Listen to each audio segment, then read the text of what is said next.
pihak tertentu yang menginginkan ini semua terjadi gitu. Sampai draftnya ada.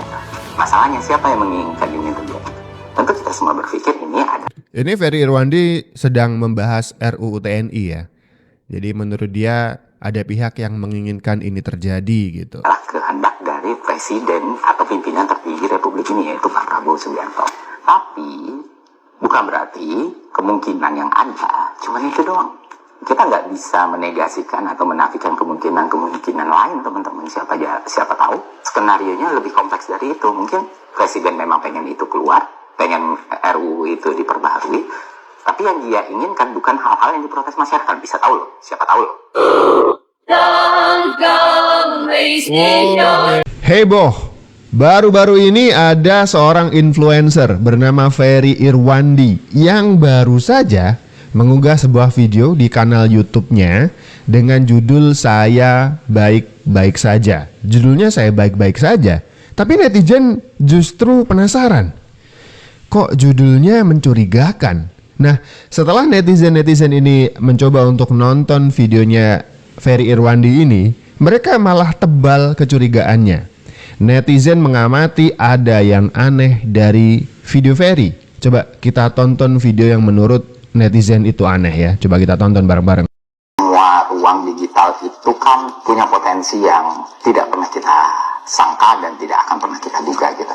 Apa yang terjadi sebaliknya dan wajah seperti apa yang bisa kita lihat sebenarnya. Ya sebagai contoh misalnya, kalian tahu Vicky Prasetyo, di media sosial dia terkenal sebagai pelawak, orang yang lucu, orang yang dibully, orang yang diceng-cengin segala macam.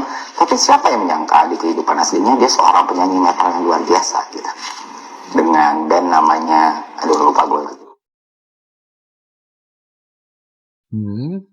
Artinya ada pihak tertentu yang menginginkan ini semua terjadi gitu. Sampai draftnya ada. Masalahnya siapa yang menginginkan ini terjadi? Tentu kita semua berpikir ini ada. Ini Ferry Irwandi sedang membahas RUU TNI ya. Jadi menurut dia ada pihak yang menginginkan ini terjadi gitu. Kehendak dari presiden atau pimpinan tertinggi Republik ini, yaitu Pak Prabowo Subianto. Tapi bukan berarti kemungkinan yang ada cuma itu doang. Kita nggak bisa menegasikan atau menafikan kemungkinan lain, teman-teman. Siapa tahu skenarionya lebih kompleks dari itu. Mungkin presiden memang pengen itu keluar, pengen RUU itu diperbaharui, tapi yang dia inginkan bukan hal-hal yang diprotes masyarakat. Bisa tahu loh, siapa tahu loh. Jadi begini, saya rekap ya. Ferry Irwandi itu menyoroti sebuah fenomena tentang RUU TNI yang baru saja menjadi undang-undang juga di paripurna, sudah diketok palu oleh Puan Maharani sebagai ketua DPR begitu kan. Ferry Irwandi mencoba untuk menyadarkan kita, katanya tuduhan-tuduhan yang mengatakan bahwa Prabowo adalah orang satu-satunya pihak yang menginginkan RUU ini menjadi disahkan menjadi undang-undang, oke, bisa saja benar. Tapi ada kemungkinan lain.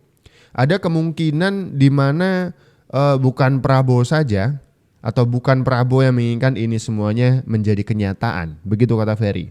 Karena menurut Ferry Irwandi, ini ada pihak yang benar-benar getol sampai akhirnya ini disidangkan di paripurna, dibahas dengan singkat dan kilat. Ini mengundang kecurigaan kita semuanya, mengundang kecurigaan publik begitu. Meskipun rancangan undang-undang yang disahkan ini tidak serta-merta ketika kita ngebaca poin-poinnya ada hal-hal yang mencurigakan. Tapi kemudian Ferry Irwandi kasih satu kode. Dia menghubungkan ceritanya tentang seorang artis gitu ya, Vicky Prasetyo. Selain dia ngelawak di depan kamera, dia terlihat lucu, Vicky Prasetyo itu juga punya band. Nah, ketika netizen mencoba untuk mencari tahu bandnya Vicky Prasetyo itu apa, namanya adalah Kudeta. Nah, ini netizen mencoba untuk menghubung-hubungkan. Apakah Ferry Irwandi ini pengen netizen kemudian untuk mencari tahu apa ada hubungannya antara rancangan undang-undang TNI yang disahkan kemudian sekarang sah menjadi undang-undang, hubungannya dengan kudeta presiden. Kalau kudeta, tentu bukan Prabowo yang diuntungkan, justru Prabowo dirugikan karena Prabowo adalah presiden sekarang.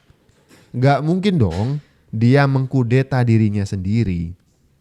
Ini terlepas dari prediksi atau analisa Ferry Irwandi benar atau salah, belum sampai ke sana. Tapi kalau misalkan benar tuduhannya ada kudeta, tentu ini bukan Prabowo. Karena lucu kalau misalkan dia harus mengkudeta dirinya sendiri. Berarti ada pihak-pihak yang menginginkan RUU TNI ini segera diparipurnakan, disahkan untuk kepentingan itu. Yang menurut Ferry Irwandi kepentingannya adalah satu, kudeta. Ada orang selain Prabowo yang menginginkan tahta direnggut dan direbut dari Prabowo Subianto. Ini siapa kira-kira ya? Saya jadi inget 2024 sekitar pertengahan tahun bulan Mei atau Juni, itu ada seorang infotainment peramal gitu ya, yang sering nongol di televisi nasional yang bernama Hart Gumai. Dulu tuh pernah membahas ini juga. Itu setengah tahun atau 1 tahun yang lalu ya, pertengahan Maret. Dia bilang ada sebuah pertanda di masa depan di mana di eranya Pak Prabowo nanti terjadi huru-hara sampai percobaan kudeta. Saya jadi diam sebentar nih. Kok mulai terhubung satu demi satu ramalan yang dulu waktu kita dengar ini guyon belaka nih buat kepentingan konten kan. Tapi kemudian Ferry Irwandi sekarang juga menyinggung soal kudeta. RUU TNI. Hart Gumai waktu itu juga menyebutkan ada demo-demo. Nah, ini demo-demo rame juga. Hey, kok satu persatu jadi kebukti gitu. Beneran ada kudeta. Gue tapi gue pengen hasil analisa lo deh. Gue tetap mau pakai kata-kata itu. Gue gak mau pakai ramalan lo lah. Analisa lo bro. Atau mungkin bahasa normatifnya ramalan ya. Di Indonesia ini bro, secara spesifik menurut lo, kalau kita bahas masalah politik misalnya, apa yang akan terjadi menurut lo dalam waktu dekat ini? Ini wawancara sekitar bulan Mei ya, sekitar bulan Mei 2024. Perpecahan, anarkis, demo,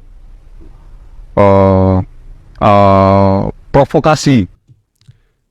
Seperti yang kita rasakan saat ini kan, apa yang disebutkan oleh Hart Gumai ini. Ya nggak sih?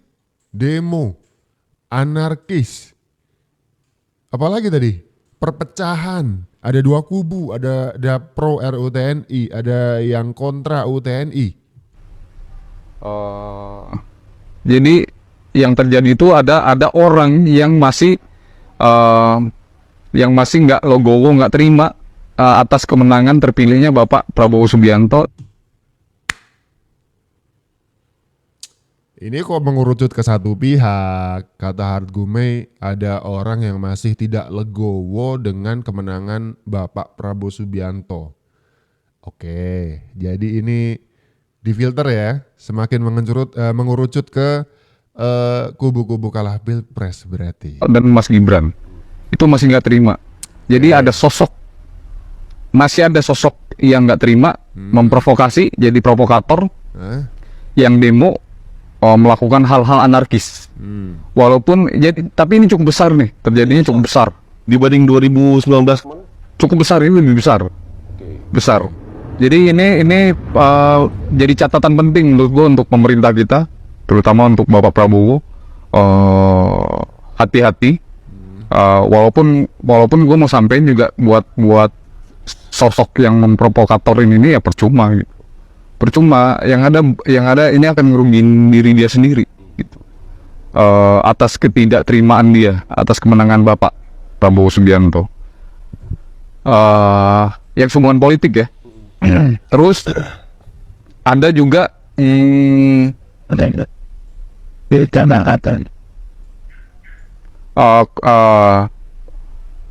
kudeta.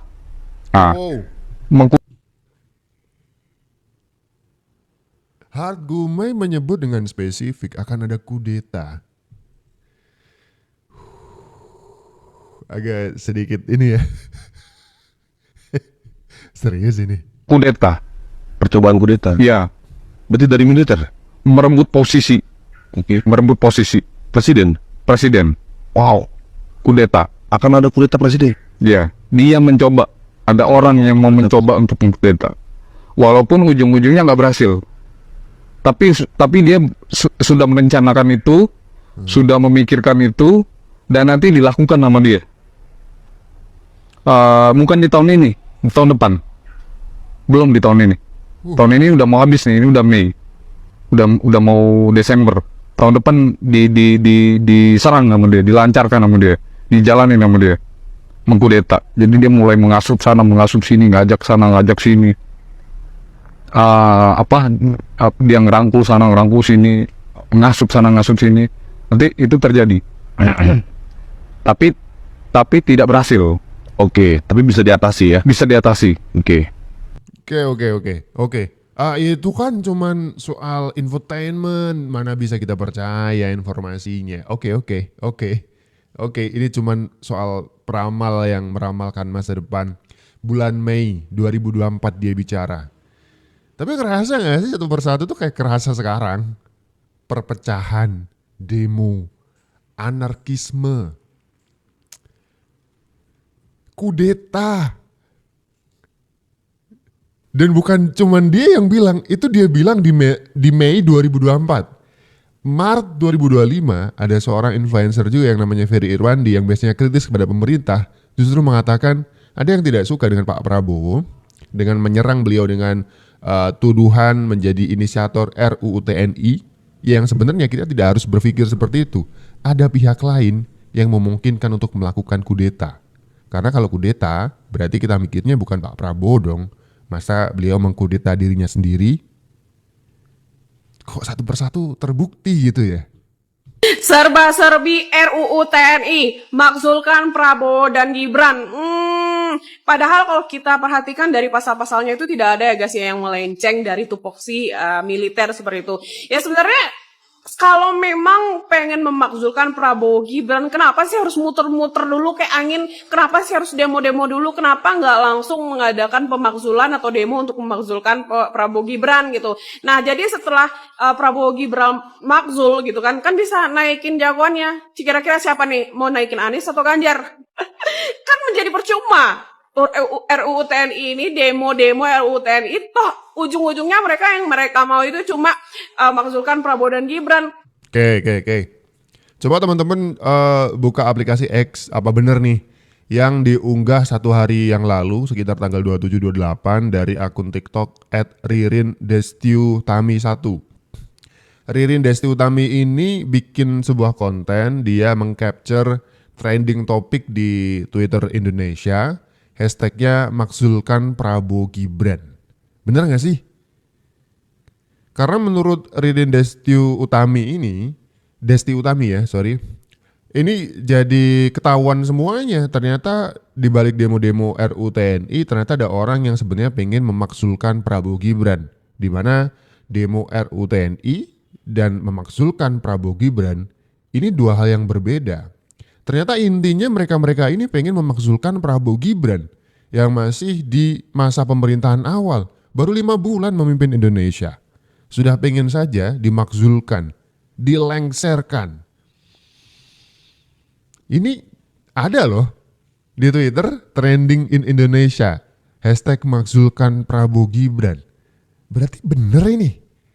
Ada yang sedang menggerakkan tangan-tangan politiknya untuk melengsarkan Prabowo Gibran.